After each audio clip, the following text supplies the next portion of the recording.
Breaking news. A shocking and unbelievable video has just surfaced online. A video that captures a sitting Katsina state lawmaker walking deep into the forest, not with soldiers, not with security forces, but to negotiate directly with armed bandits. Yes, you heard that correctly. An elected government official, someone who swore an oath to protect lives and uphold the Constitution, was filmed standing side by side with men strapped with magazines, rifles, and ammunition, addressing them with respect as if they were traditional rulers. And the worst part? Everything he said in that video tells a deeper story about the level of decay in Nigeria, a country where terrorists now operate like an institution, while elected leaders treat them like partners in governance. Now, in the video, they were speaking in Hausa, but don't worry, we have already translated everything into English so you can understand every single thing that was said. But before I show you the video, let me highlight the most disturbing parts, because what this lawmaker said will leave you speechless. He referred to the bandit leader as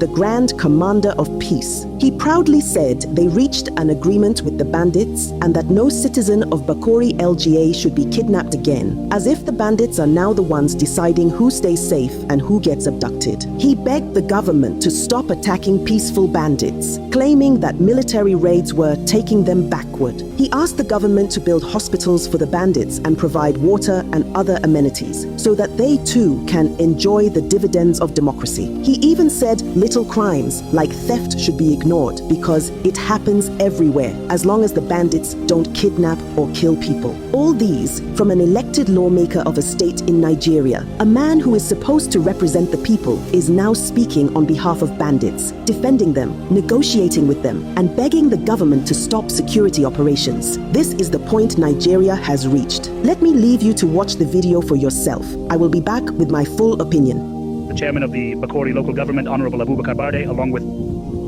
the rest of the delegation from Bakori, the Honorable Secretary of the Faskari local government, our hosts, the great commander of peace, and also a sheikh and scholar, Malam Isa, along with the delegation of our Fulani brothers who are here and everyone else who has come to this place. Peace, mercy, and blessings of God be upon you. So today as well, on a day just like this, what's the date? Yes, the 28th of this our month, the 11th month in the year 2021. Today God has brought us to this blessed place within the local government, a part of the Faskari local government area known as Farindutse. And we have come for the fulfillment of the promise that Malamisa and his people made to us, that we would receive the rest of our people from the Bakori local government. For this, we give our heartfelt thanks and sincere appreciation to God Almighty. And we also want to extend our gratitude, especially to the entire Fulani leadership, starting from Alhaji Adamu Aleru, to the great commander of peace, Isa, and all the other Fulani leaders. We are truly and sincerely grateful for the fulfillment of this promise. This genuinely demonstrates the essence of keeping promises and the trust that we have already established between us. Today, we have come to receive 37 people, 17 women, 2 young children, and 18 men, which brings the total to 37. And as of today, there are no more people from the Bakori local government left in the forest waiting for ransom money or anything of the sort. So we extend our special thanks. And I also want to make an appeal to the general public, and I also want to appeal to the government itself. Malamisa has already given an explanation. He has thoroughly clarified the issues that led to this situation, and I don't want to go back to that. I want to look forward to how we can continue to prevent this kind of situation. We sincerely hope that the community for whom we are doing this truly understands our intentions. We hope that with this peace, everyone will become more vigilant and attentive in this important matter. Because it is not only the leaders who can bring peace, everyone must be watchful, starting from our homes, our neighbors, our communities, and our towns. That is why we formed a committee between us and them, so that anytime something isn't right, it should be reported, because these problems don't just appear out of thin air. Because no matter what, if someone complains that a motorcycle was stolen, well, as we have witnessed, these things must be handled gradually, step by step. Since it has been agreed that the killing of people will stop, and the kidnapping of people for ransom and so on will stop, then all these other minor issues of petty theft and so on, these things happen everywhere. But we must continue to follow up on these matters and pray to God. May God Almighty bring us relief. Therefore, we hope that the community will continue to cooperate so that this peace can be sustained. And also, our call to the government is this. We want to reaffirm to the government that we, the community, have already sat down and settled matters among ourselves. We no longer have any conflict between us and our Fulani brothers. We have already made a firm promise, and that is what we are standing on. Therefore, we are calling on the government for 2 things. Firstly, the government should know that we are indeed living in peace. Therefore, we do not want a situation where inappropriate actions continue to be taken as long as no one has committed a crime, because we do not support criminals. Whoever commits a crime, it is right for the authorities to punish them. But if a person has not committed a crime, it is not right for someone to be sitting in their house or going about their business in the market, or traveling on the road, only to find themselves caught up in something without knowing how it started or how it will end. And then our second call to the government is that our Fulani brothers, due to the long period we have found ourselves in this situation, now have various needs. Because we have spoken with them, there are needs for hospitals, for drinking water and other necessities of life. So we are calling on the government to look into this so that they too can taste the sweet dividends of democracy as citizens of this country. Finally, I want to extend special thanks to all the people who are here, to all the people of Bakori local government, and also to the people of Faskari local government, especially their leaders who are cooperating with us to ensure that this matter is successful. I hope that God Almighty, may He be glorified and exalted, grants us health and increases the peace in our land of Bakori, in Katsina, and in Nigeria as a whole. Peace, mercy, and blessings of God be upon you. Now that you've watched the video, it is now obvious that the terrorists are no longer hiding. It is the government that is hiding. Because think about it for a moment. If lawmakers in this country can walk into the forest, stand side by side with armed terrorists, negotiate with them, praise them, laugh with them, shake hands with them, then tell me, who is really in charge of Nigeria? Who is really running the country? And the most painful part, this video confirms everything the bandits themselves said a few days ago. Remember the earlier video released by the kidnappers before the victims were freed? The bandits said, and I quote, "We heard some people are protesting about those kidnapped. Let them continue. The government knows where we are. They know what to do if they want these people released." That statement alone exposed the entire system. It means the bandits are operating with full confidence. It means they know they cannot be touched. It means they know negotiations, not military force, will be the government's response. And just as the bandits predicted, what happened? Hours after the government announced that 37 victims had been rescued,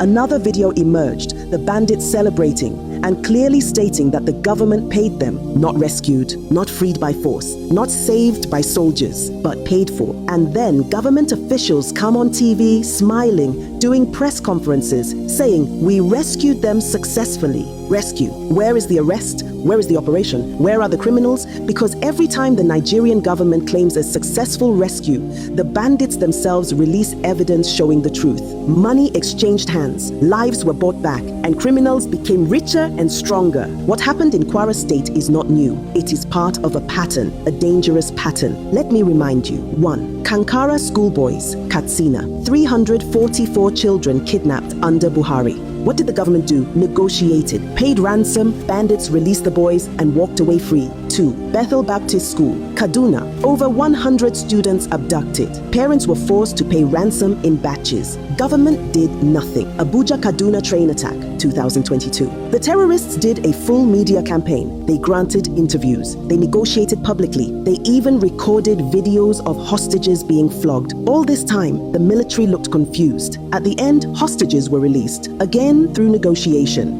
What does that tell you? It tells you one truth. In Nigeria today, the government negotiates with terrorists more than it negotiates with its citizens. This is the upside-down world Nigeria has become. And the saddest part of all this, every ransom paid is being used to buy more guns, recruit more boys, expand more camps, and plan more kidnappings. Think deeply about that. Every release today is another abduction tomorrow. Nigeria is funding its own destruction, and the government is doing it proudly. Instead of using intelligence, drones, air power, special forces, surveillance, and coordinated operations, they are using cash, taxpayers' money. If Nigeria truly had a functional government, a serious government, a patriotic government, what happened in that video would be impossible. Because in any country that values life and law, a lawmaker would never enter a forest to negotiate with terrorists. A lawmaker would never praise a bandit commander. A lawmaker would never ask the government to stop attacking bandits. Instead,